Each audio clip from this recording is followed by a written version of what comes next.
Hi everyone, ಇವತ್ತು ನಾನು NMMS ಪರೀಕ್ಷೆಯ ಬಗ್ಗೆ ಸಂಪೂರ್ಣ ಮಾಹಿತಿಯನ್ನು ನಿಮಗೆ ಒದಗಿಸಲು ಇಚ್ಛಿಸುತ್ತೇನೆ. National means come merit scholarship ಪರೀಕ್ಷೆ ಇದು 8ನೇ ತರಗತಿಯ ವಿದ್ಯಾರ್ಥಿಗಳು ಬರೆಯುವ ಒಂದು ಪರೀಕ್ಷೆಯಾಗಿದೆ. ಈ ಪರೀಕ್ಷೆಯನ್ನು ಬರೆಯಲು ಸರ್ಕಾರಿ ಅನುದಾನಿತ ಹಾಗೂ ಸ್ಥಳೀಯ ಸಂಸ್ಥೆಗಳ ಶಾಲೆಗಳಲ್ಲಿ ವಿದ್ಯಾರ್ಥಿಗಳು ವ್ಯಾಸಂಗವನ್ನು ಮಾಡುತ್ತಿರಬೇಕು. 8ನೇ ತರಗತಿಯವರಿಗೆ ವಿದ್ಯಾರ್ಥಿ ವೇತನ ನೀಡುವುದು ಇದರ ಉದ್ದೇಶವಾಗಿದೆ.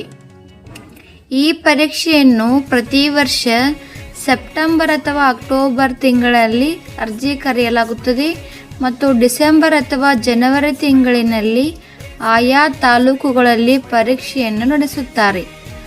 ಅರ್ಜಿ ಸಲ್ಲಿಸಲು ವಿದ್ಯಾರ್ಥಿಗಳು 7ನೇ ತರಗತಿಯಲ್ಲಿ ಸಾಮಾನ್ಯ ವರ್ಗದವರು 55% ಅಂಕ ಗಳಿಸಿರಬೇಕು ಹಾಗೂ ಪರಿಶಿಷ್ಟ ಜಾತಿ ಮತ್ತು ಪರಿಶಿಷ್ಟ ಪಂಗಡದವರು 50% ಅಂಕವನ್ನು ಗಳಿಸಿರಬೇಕು. NMMS ಪರೀಕ್ಷೆ 2 ಪತ್ರಿಕೆಗಳನ್ನು ಒಳಗೊಂಡಿರುತ್ತದೆ.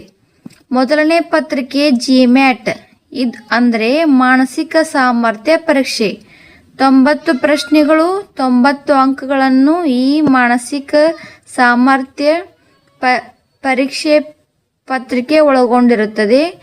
ಈ ಪತ್ರಿಕೆ ಕಾರಣ ನೀಡುವಿಕೆ ಸಂಖ್ಯಾ ಸಮಸ್ಯೆಗಳನ್ನು ಒಳಗೊಂಡಿರುತ್ತದೆ.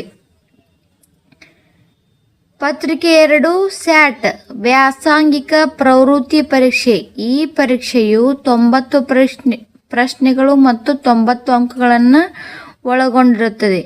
35 ಅಂಕ ವಿಜ್ಞಾನದಿಂದ, 35 ಅಂಕ ಸಮಾಜ ವಿಜ್ಞಾನದಿಂದ, 20 ಅಂಕ ಗಣಿತದಿಂದ 5 ಒಟ್ಟು 90 ಅಂಕಗಳಿಗೆ ಈ ಪರೀಕ್ಷೆಯನ್ನು ನಡೆಸಲಾಗುತ್ತದೆ.